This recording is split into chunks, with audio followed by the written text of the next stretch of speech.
Well, we're back in a weirdly strange week. The Cleveland Browns back on the field, but it's not in Buffalo. We'll talk about the snow out. We'll talk about the move to Detroit, and we'll also look at what can the Browns do in order to continue their small but very slim shot at making the playoffs by going into Buffalo and hopefully getting the win. We'll talk about some of the guys returning. We'll talk about JOK. He's back in the mix, but there are some guys like Greg Newsome who look like they won't be able to play in this game as well. Mixed bag with the injuries. We'll talk about that, and then we'll talk about some bright spots of the season. Donovan Peoples-Jones, offensive linemen are doing quite well. But we'll talk about that and how that all sets up getting Deshaun Watson back in a little under probably 2 weeks here. The Browns, they're not technically eliminated. We'll tell you how much of a chance we think they get there, and we'll do so much more on this episode of the Locked On Browns podcast. You are Locked On Browns, your daily Cleveland Browns podcast. Part of the Locked On Podcast Network. Your team every day.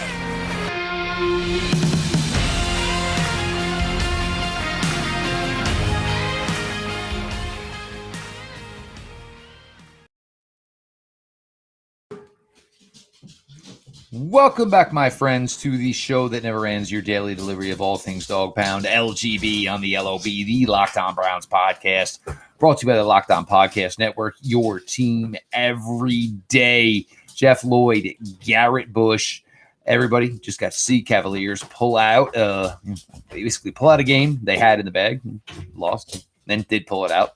So everybody hopefully feeling good spirits on that way. It is your pregame edition of Locked On Browns. As Garrett Bush and I, we sit down here. We're going to break this all out. We appreciate everybody who makes Locked On Browns their first listen, day in, day out, whether it's on your favorite podcast app, whether it is on YouTube. Make sure you're following. Make sure you're subscribed. Notifications on, and of course on YouTube. Throw likes to those episodes, help us promote it. That's all we ask of you. We don't ask much. We don't. Of course, the Roku app as well. Search Locked On Cleveland Sports. You'll find Locked On Browns, Guardians, Cavaliers, and of course the Ultimate Cleveland Sports Show. G. Bush and the boys, Monday through Friday, 11 to 1, live on YouTube, breaking it all down. Today's episode, Locked On Browns, your pregame episode of Locked On Browns, brought to you by Simply Safe Home Security. With fast, protective technology exclusively from Simply Safe, 24/7 monitoring agents capture evidence to accurately verify a threat for a faster response. There's no safe like Simply Safe. Visit simplysafe.com/lockedon to learn more. We're going to get into this now.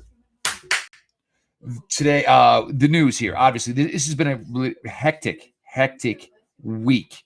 The Browns and this Bills game, the weather to Buffalo, it came in and it was, astronomical. It was big. It was heavy. There's no reason to worry about opening up a stadium on Sunday when you have people whose homes are 4 feet, 5 feet snowed in. And I know there's a lot of fans who are upset, the game's being moved, now it's playing on a neutral site in a dome. Maybe this benefits the Bills. Look, this was always a road game for the Browns anyway. So the fact that the Browns aren't getting a break here, if you're viewing it that way, sorry, it's not the case. Some of the key players not involved necessarily this weekend. The Browns, some good news. David Njoku, everything looks like David Njoku is going to be back. And this may have been a benefit of this game being played Ford Field. Njoku on a sore ankle, getting loose in 20-degree weather in Buffalo. Maybe it wouldn't have happened. But in Detroit, in the Dome, everybody seems all systems go. You're getting Jeremiah Owusu-Koramoah back, which is big for the Browns. I think I like a tandem, and we'll get to this, of him and Sione Taki maybe playing, just nickel linebackers. That looks like something that could work for this team. Then you get the terrible news of today, somehow, some way in a Friday practice, Garrett, which is not supposed to be very physical. Greg Newsome gets bumped up somehow, some way. He's now ruled out for Sunday. So Martin Emerson's going to continue to play and play a lot. He'll start again this week on the outside. Who's going to play nickel? My guess will be A.J. Green. The Buffalo Bills. Trey White, their star cornerback, still not ready to come back for that team, so he will not play on Sunday. They are without Terrell Edmonds. He's their signal caller. He's the functional, strong piece of their linebacker unit, so it could be advantage certainly for the Browns in the run game. And pass rusher Gregory Rousseau. Gregory Rousseau is a good player, primarily from the interior, gets a lot of things done, good player for them. But it's been a hectic week. It's a crazy week. We're still waiting to see if Buffalo is going to be able to make it out of Buffalo tomorrow, Garrett, to even get to Detroit to play Sunday. They will fly out Sunday morning if they have to. Just been a crazy, hectic week to this point. And man, you know, when you look at, what's the situation with the Cleveland Browns, there's a lot of things going on. And I was on Ultimate Cleveland Sports Show today. And one of the things that we talked about was the weather. Now, for me, at first I came out and I you know me, I'm aggressive. I'm like, oh, they should have kept that game there. But when you talk about the level of snow, you talk about the level of guys trying to come out there and clean stuff off. You got guys trying to get on the road, and it's just a hazard, you know, especially when you got that much snow. You don't want anybody dying trying to get to the game. So I agree with the move. I move it to Detroit, and basically say, hey, we'll do it inside. And to be honest, in that lake front from Buffalo to Cleveland to Detroit, they're all around the Great Lakes. There's a lot of Buffalo Bills fans, a lot of Browns fans, and some of them might even be trying to migrate to get there. But if people can't get out of the Buffalo, this is low-key a Browns home game. Because, in Cleveland, we travel right up there. You can now go to the game.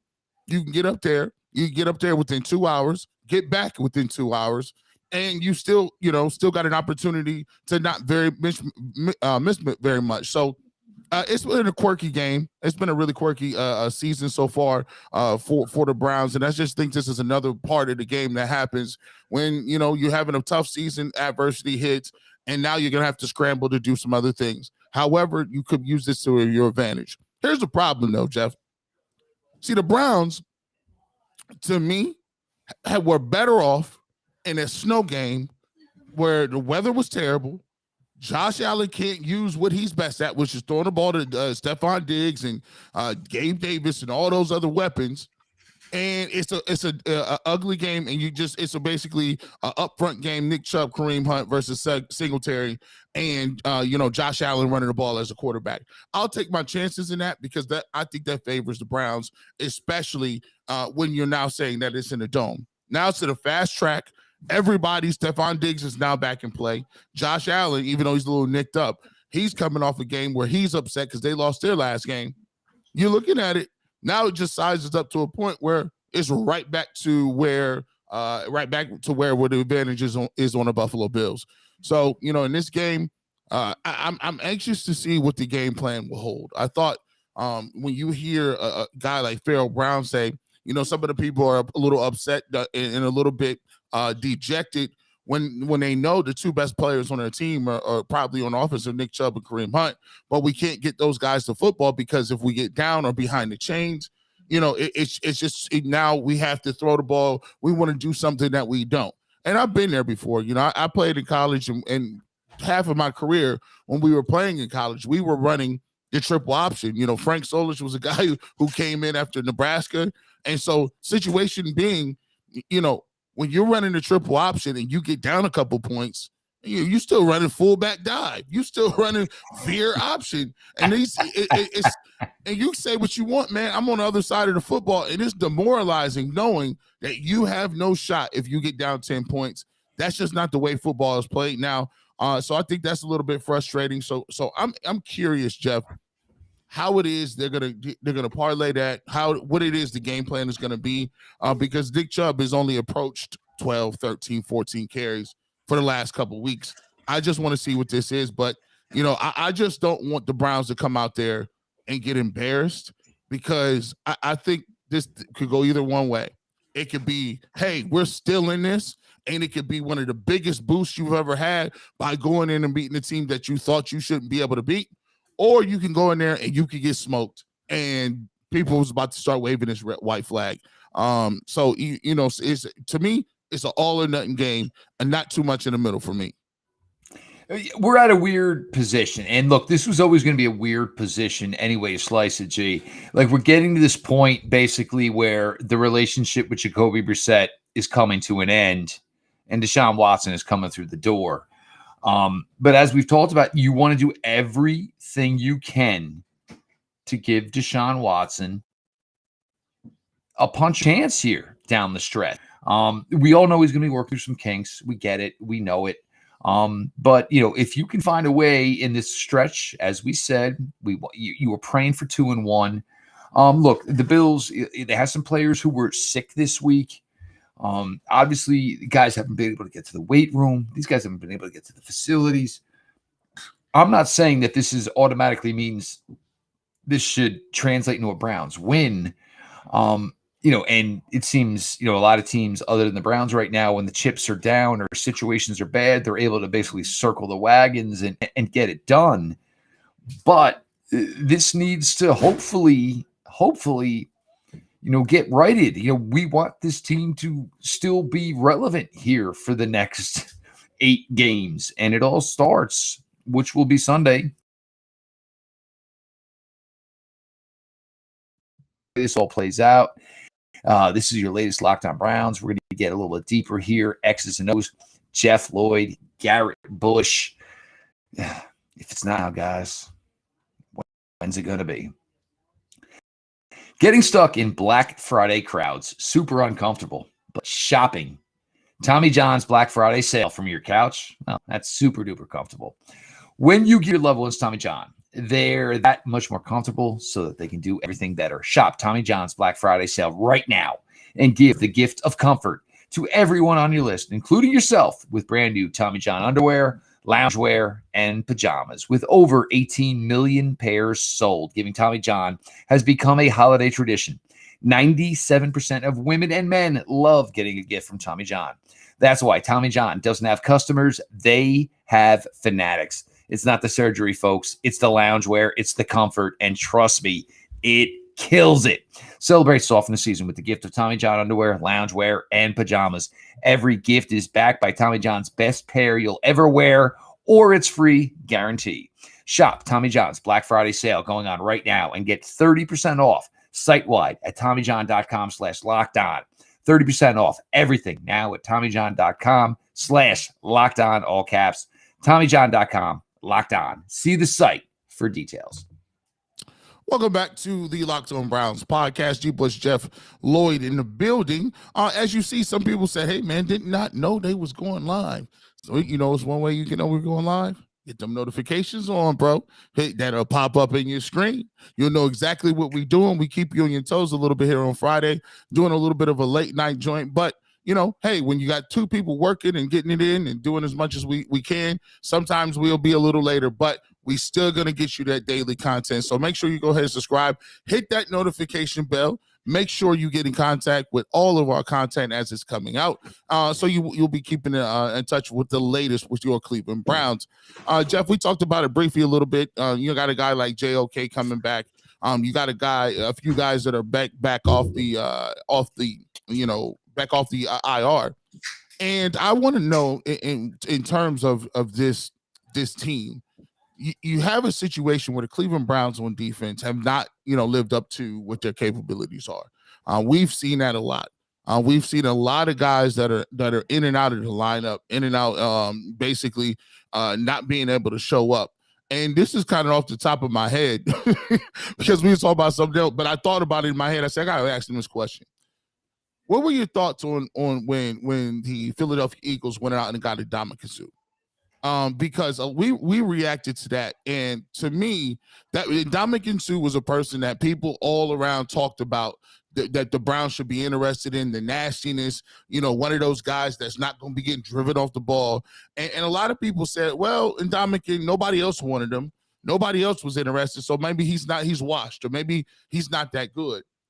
Were you disappointed that the Browns didn't pursue him harder? Now, granted, he's going to the Eagles. They're a great team. They're in first place. They're a Super Bowl contending team.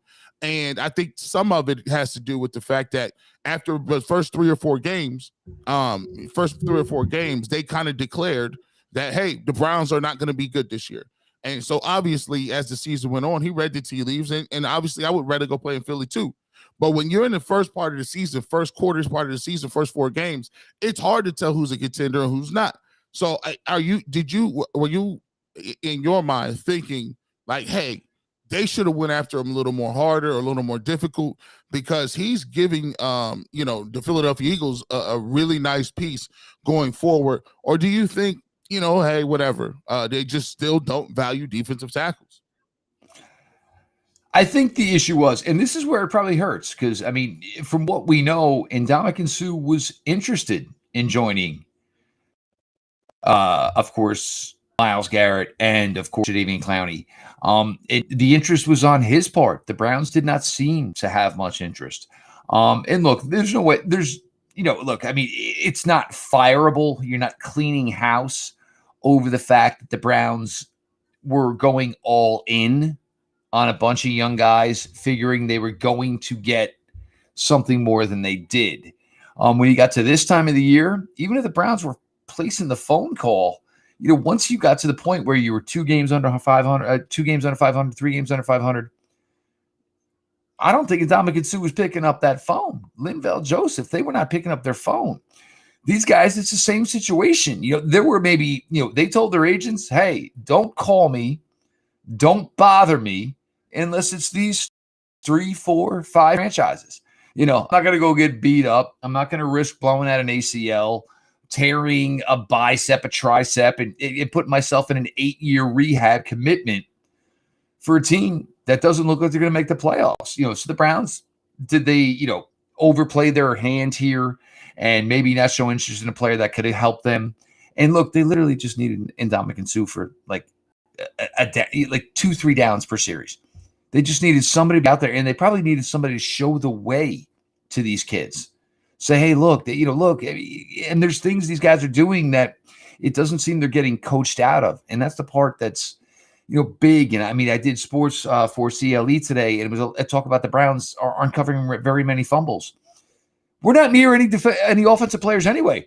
How are you going to recover a fumble if you ain't nowhere near a guy on the defensive side of the ball? Of course, even if they drop it, they can pick it up. They can drop it again and pick it up. This way it's gone. So it's been a really, really rough year on that side of the ball. And these guys now go play money games. That's the way it's all going to work. The Browns are going to have to reevaluate, reassess, and change. They ain't going to be able to stick with this same scenario for the fourth year and say, oh, we'll piece these guys in, an older veteran, a couple of younger guys. No, man, you need to stash guys at the position. But now, we get to the X's and O's of it. Of course, it's a little bit difficult here. Greg Newsome's going to be difficult. But with Martin Emerson, with Denzel Ward, with Greg Newsome, I'm not a huge fan of putting Greg Newsome at nickel all the time. I'm not. I think the thing that we talked, and I know we talked about this, was having nickel flexibility. Hey, you got a guy who plays on the inside that kills you, and he's a shorter, quicker guy. You got Denzel. You got guys who are a little bit bigger in size. You can go Greg. You can go with, Martin Emerson. Let him beat him up. AJ Green's going to be a big factor this week. There's no question about it in my eyes. He's going to be part of, handling nickel responsibilities. Martin Emerson, I don't know if he's going to get the Gabe Davis assignment, who is their, big vertical guy. You think Denzel Ward is just going to say, look, I want as much Stephon Diggs as I can handle. I want to be all over that. You can't fall asleep on a player like Dawson Knox. He's a really, really solid tight end. He would be more statistical productive if it wasn't for Stephon Diggs, if it wasn't for Josh Allen's legs. Josh Allen's had a rough stretch here. So a lot of turnovers, more 10 interceptions. The Bills have lost 3 games this year by a total of 8 points. I didn't think the Bills were going to lose 3 games this entire regular season. You got to come ready. You've got to come correct. The Browns, this is where it's going to be frustrating, Garrett, is the Browns cannot come into this game on the defensive side of the ball and kind of look like they're mentally checked out. Buffalo has gone through so much this week as far as, guys being sick, can't practice, can't get to the stinking facility. Hopefully we can get on a runway on Saturday and fly to Detroit. You can't come out and look like you've looked the last couple of weeks. Where even Miles even said, and Miles is saying it. Look, Miles is basically, and I know everybody's trying to take sides. What Miles saying about the defensive side of the ball is, look, we got a lot of players ain't getting it done, and the coaching getting it done. He's basically telling it it's a whole around, basically burnt dessert coming out of the oven on the defensive side of the ball. That's the issue. And that there's no excuse for it to change. There's no excuse for it not to change, I should say. Everybody knows what's going on. You all know the play, but it just seems so grossly way off. It almost seems like Clark Griswold when he can't figure out the correct way to plug in the Christmas lights, and his wife goes in there and flicks the damn switch. There's a lot of talent. There's a lot of guys committed to it. It's got to show a sign that it can work. And if not, guess what? Deshaun Watson comes back, and we're all just going to, watch him get some rust off, see where we're, evaluating for 2023. I don't want to do it yet. I know you don't want to do it yet. We all ain't even ready to do it yet. But it's a stark reality. At about come 4 o'clock on Sunday, that's where we're going to be. Yeah, well, listen, coming up in this next segment, we'll give our final thoughts, predictions, and things of sort. And then we'll get to some fan questions, one of the fan questions, and we'll get your reaction on it. And you get an opportunity to be heard on the show is, hey, given what we've seen so far, do you think Emerson has a little more upside than Greg Newsome, who's a first-round pick? Emerson, later-round pick. We'll kind of discuss that at the end. Get your comments and thoughts. So let's get ready on that. We'll do that coming up next. Jeff Lloyd, Garrett Bush, your pregame Locked On Browns. This is it. This is the season definer, and see if you can add some length to it. So we're going to get to all of that. Keep cruising through here. We appreciate you all who make Locked On Browns your first listen every single day. BetOnline.net is your number one source for your sports betting info, stats, news, and analysis. Get the latest odds and trends for every professional and amateur league out there. From football to basketball to soccer and esports, we've got it all at betonline.net. And if you love sports podcasts, guess what? You can find those at BetOnline as well. We are always the fastest and easiest way to get your betting fixed. Head to the website today or use your mobile device to learn more. BetOnline, where the game starts. We want to thank everybody for continuing to check out the podcast. If you're in the car, sometimes it's better listen. I like to listen to a lot of my podcasts in the car, especially when I'm on the highway driving some different places. So, to me, I'm more of an old school guy. It gives me that old school feel back in the day when you used to have the audio blasting and just kind of letting it sink in and talk about it. It's just one of them nostalgic things. So continue to download the podcast wherever you get your podcast. We'll definitely make sure you subscribe to the YouTube channel so you can get things like the 2-minute warning. That's going to come out. That show has been greatly successful. Some really great things in terms of, some suspense, some angry rants, some jubilation, some arguing back and forth with the whole cast, some instant reaction. All those things are available. So continue to support that. And as we continue to go throughout this year, Jeff, I talked about it. When you look at it, we're going to be doing a lot of breakdown over this winter, no matter where the Browns end up. And I think this year is one of the most pivotal seasons that's going to be coming up in terms of what they can do with this roster. Because believe it or not, Deshaun Watson is on the clock. Deshaun Watson, their time truly starts ticking. If you are a Browns fan, you must understand Stefanski's clock starts the moment that Jacoby Brissett is on the bench, Deshaun Watson is playing. Andrew Berry's time is officially on the clock. So every move they make will be part of the ledger. It will be part of the record, and they will be held to account of what they've done to either get this roster better or whether or not they're not going to do that. So let's pivot a little bit and get to this week. The Bills, obviously, coming off a loss. In terms of my predictions, Jeff, for this game and looking at it, I'm not going to lie. I don't have the Browns winning this game. And I'm not saying that the Browns don't have the level of talent. You'd be a fool to think the Browns are going to win this game. You'd be an absolute fool. You'd be an idiot. It's just, and especially the way they play. They don't play to the strengths that they have. They get halfway through, and then they feel like they play 22 and a half minutes. And if they're still up midway through the second quarter, you feel confident you're going to get a 60-minute effort. If they're down, now you're doing everything you don't want to do. You're basically putting the ball in Jacoby Brissett's hands. You're taking the running game out. And you're giving the opposing offense the advantage of being able to run the ball more if they choose. This is the problem, Garrett. This has been the problem. I literally put this together this week. It is midway through the second quarter. And if Browns are leading at that point, you feel confident in them being able to compete for the next 35, 36, 37 minutes whatsoever. But if at that point they are down, all of a sudden things go against them, just like it did against Miami, 17-7. All of a sudden Miami gets the ball back to start the half, 24-7, and now you're in a position that is unwinnable for the way this team is currently constructed. Can it change in 2 weeks? It can. Yes, But it can. that's not the point. The point was to get it good, keep it close enough till we got to number 4 coming to town. But right now, you don't have that luxury. Yeah, and I'm totally in agreement with that, Jeff. It's like you know what hand you were dealt. You know what hand you got. And you didn't utilize the players that you had, man. And I think that's sometimes hard for coaches. It's the mix between what you are and then the facade of thinking this is what you think or this is what you want to project to people. What you're projecting is not really who you are. You are who you are if you just look in the mirror.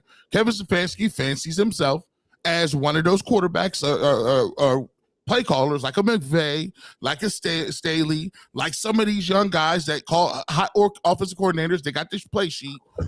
He thinks that's not what it's about right now. You got plenty of time to prove yourself when Deshaun Watson gets back. But now it's all about the task at hand, and that task at hand is turning over the keys to the car, Ferrari, with the oil changed, with the tires rotated, with tune-up, and get you a detail. That's what we're trying to do, and hand that to Deshaun Watson so he can drive your NASCAR.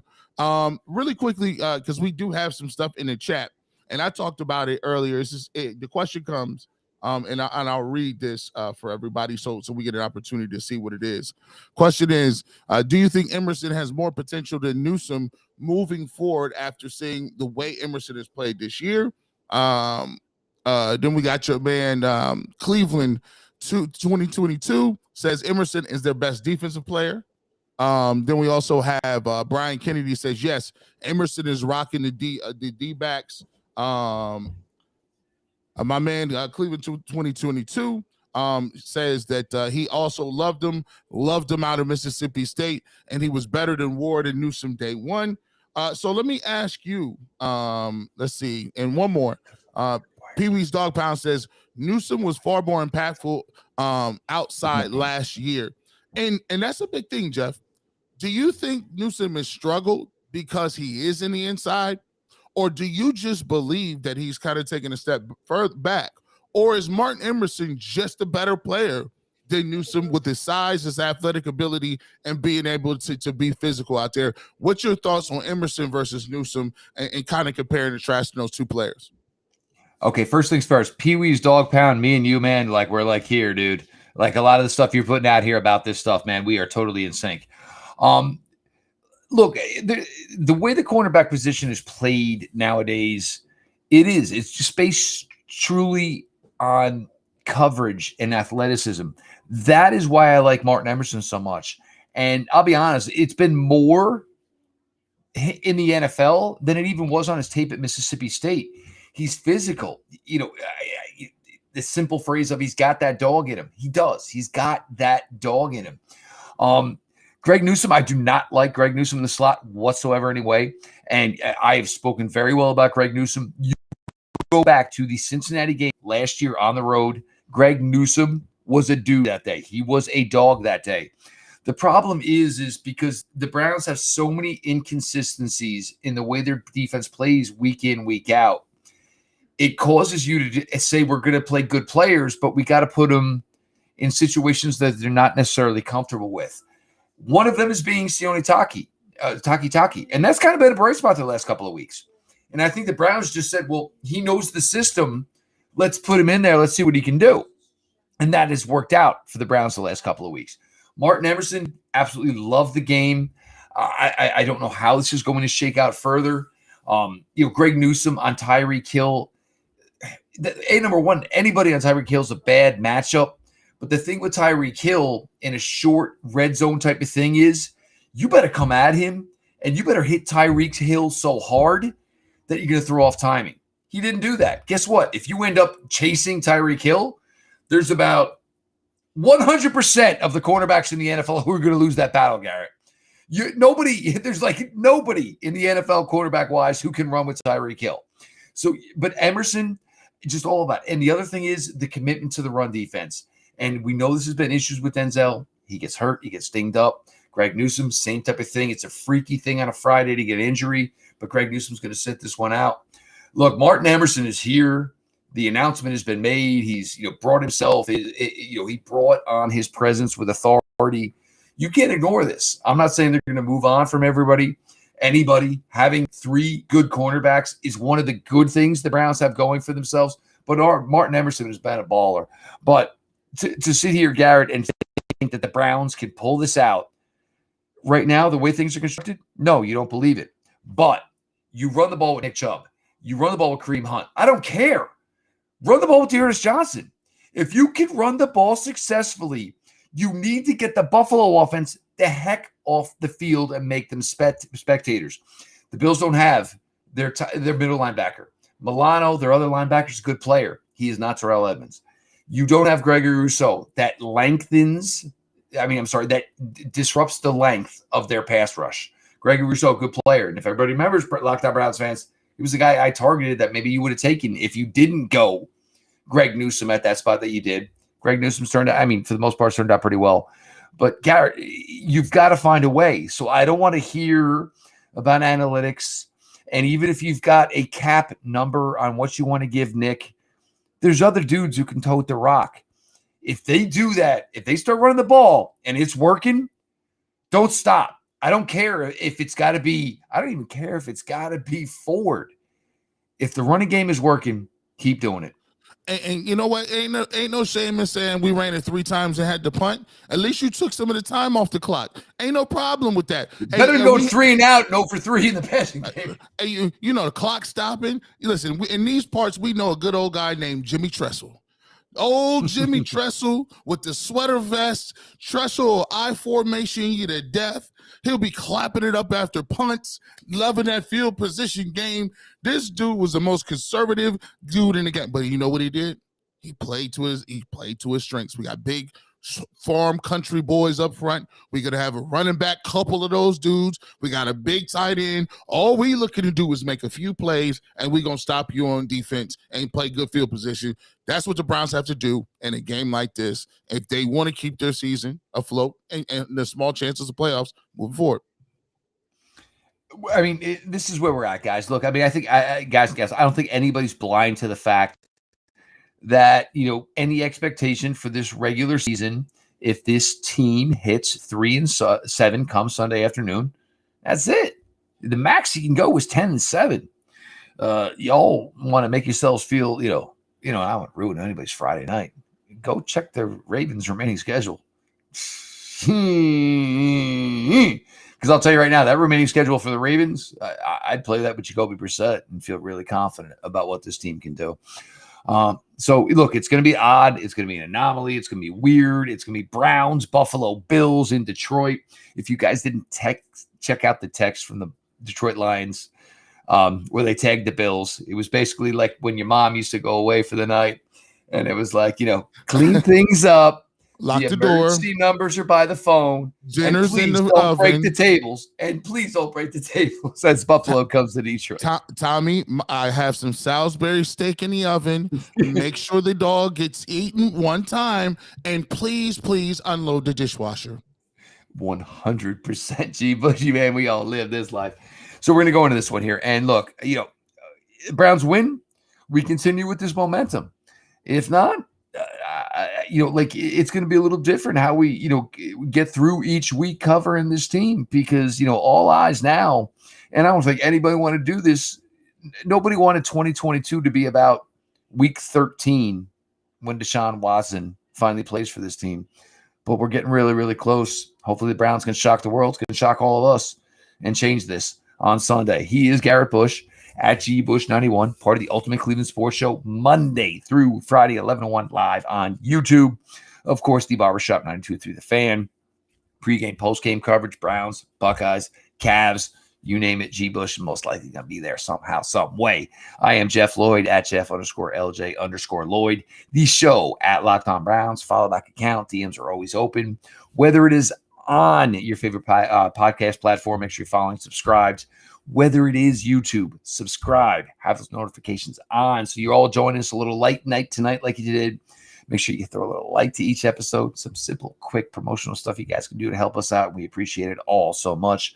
Roku app, search Locked On Cleveland Sports. You will find Locked On Browns, Guardians, Cavaliers, and of course, the crew at the Ultimate Cleveland Sports Show. All that being said, this has been your daily delivery of all things Dog Pound. LGB on ELOB. Let's go Browns.